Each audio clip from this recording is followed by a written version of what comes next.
Pardieu, Québec. Il est 6h07. Nour referme la fermeture éclair de son manteau, enfin libérée de sa garde. Une odeur de café brûlé émane du gobelet qu'elle serre entre ses mains. Le néon clignote, trop blanc, trop franc. Soudain, la jeune femme presse sa main sur le haut de son ventre. Un feu acide se consume sous ses côtes, comme si des doigts invisibles tordaient ses viscères autour d'une braise. Elle grimace, s'assoit sur le banc froid. Ses nuits, morcelées par les alarmes des moniteurs. Ses jours, avalés par la lumière bleue du portable. Seule fenêtre vers Alger, là où la voix de sa mère murmure.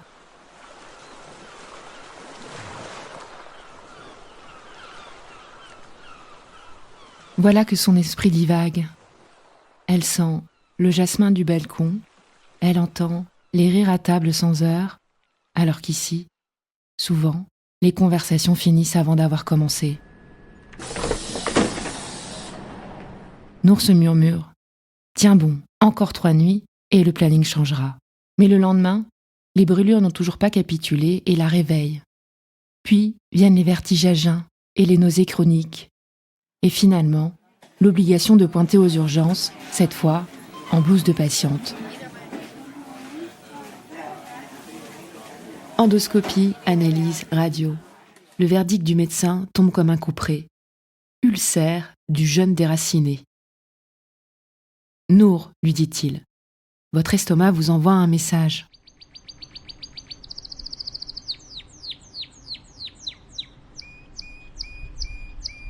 Ce petit chant que tu entends, c'est l'alerte qui a sauvé des milliers de vies sous terre.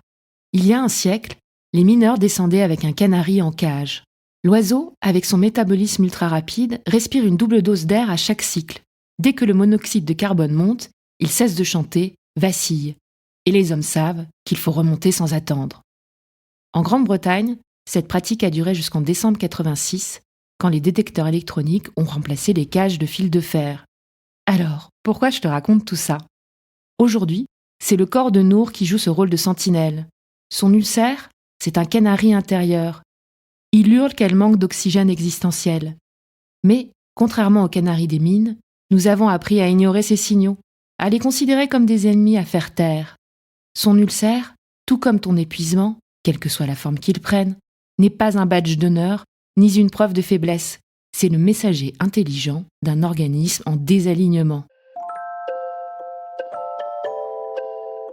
Hans Selye, chercheur pionnier, définit le stress comme la quantité de torsion qu'un câble peut supporter sans casser. Une métaphore parfaite.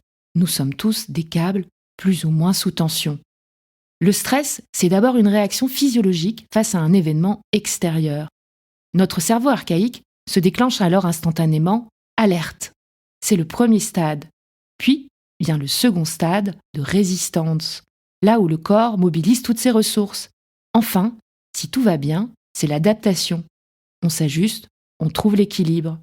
Comme tu le vois, quand le stress est maîtrisé, il est bénéfique. Il nous motive, nous rend plus performants. Mais quand la torsion s'éternise, le câble finit par céder. Chez Nour, la phase de résistance s'est éternisée. Garde de nuit, déracinement, zéro réseau de soutien, effort accru pour un rendement moindre, fatigue persistante, irritabilité. Tous les signes avant-coureurs étaient là. Le corps finit en épuisement, la muqueuse gastrique cède. L'impact du stress varie énormément d'une personne à l'autre. Il frappe souvent ce qui est fragile en nous. Chez Nour, c'est l'estomac. Chez toi, c'est peut-être le dos, les cervicales, le sommeil ou cette boule que tu as dans la gorge. Alors, je tenais à te préciser ici que l'ulcère du déraciné n'est pas une invention maison. Des études montrent que les jeunes en situation de déracinement, alors ça peut être des migrants mais aussi des expatriés, développent fréquemment des troubles gastro-intestinaux dans l'année suivant leur arrivée. Stress culturel et isolement sont cités comme cofacteurs majeurs. Enfin, une autre étude qui a suivi 50 000 Danois montre que le stress psychosocial double les risques d'ulcère, qu'il y ait ou non présence d'une bactérie ou prise anti-inflammatoire. Bref, l'ulcère n'est pas une histoire de bactéries, c'est souvent le corps qui crie « je manque d'oxygène relationnel et de repos ». Alors, tu n'es peut-être pas migrant, migrante, tu n'es peut-être pas expatrié, tu n'as peut-être pas d'ulcère, mais que ce soit la fatigue, les maux de tête, l'irritabilité, et que j'en passe, tous ces maux de ton corps joue le même rôle que notre canari dans la mine. Alors le problème, c'est que, contrairement à nos canaris dans les mines, nous avons appris à ignorer ces signaux, à les considérer comme des ennemis à faire taire. Quand les canaris s'emballaient, il fallait immédiatement sortir de la mine, avec le risque sinon de périr suite à un coup de grisou. Je t'invite donc désormais à éviter d'éteindre ton alarme interne et on va le faire dès maintenant avec une micro-pause somatique. Alors tu peux appuyer sur pause le temps de bien t'installer ou sinon on enchaîne directement. Pose ta main sur ton ventre ou sur ta poitrine et tu vas prendre 3 profondes respirations. Alors je vais t'expliquer, tu vas inspirer 4 fois par le nez puis expirer 6 fois par la bouche. C'est parti. Inspire, 2. 3, 4, expire, 2, 3, 4, 5, 6, inspire, 2, 3, 4, expire, 2, 3, 4, 5, 6, inspire, 2, 3, 4, expire, 2, 3, 4, 5, 6. Et maintenant, ma question pour toi aujourd'hui, quel message précis ton corps essaie-t-il de te délivrer en ce moment ?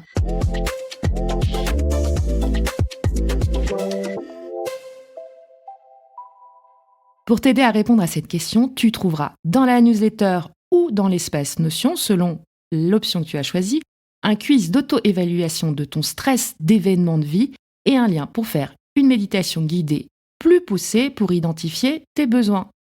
Tous les liens se trouvent également dans la description de cet épisode. Alors rappelle-toi, ton épuisement n'est pas ton ennemi, ce n'est pas non plus un badge d'honneur, c'est ton canari intérieur, ton allié le plus lucide. À demain pour la suite du challenge. Je voudrais partir jusqu'à la mer, allongé sur le sable, à prendre un peu l'air, sentir les embruns, rester encore, rester jusqu'à m'en saler le corps. On serait juste toi et moi, près d'ici ou là-bas, sans règles dignes et sans foi. Quand tu veux, on y va. Toutes les couleurs du ciel, à plein de bouteilles, du rhum, du vin, du miel. Quand tu veux, on y va. Caché par les dunes, entre terre et mer, voler un peu de paix, des refrains à la mer. Bien sûr tu serais là, moi blotti contre toi. Je te raconterai ce rêve. Quand tu veux, on y va. On serait juste toi et moi, près d'ici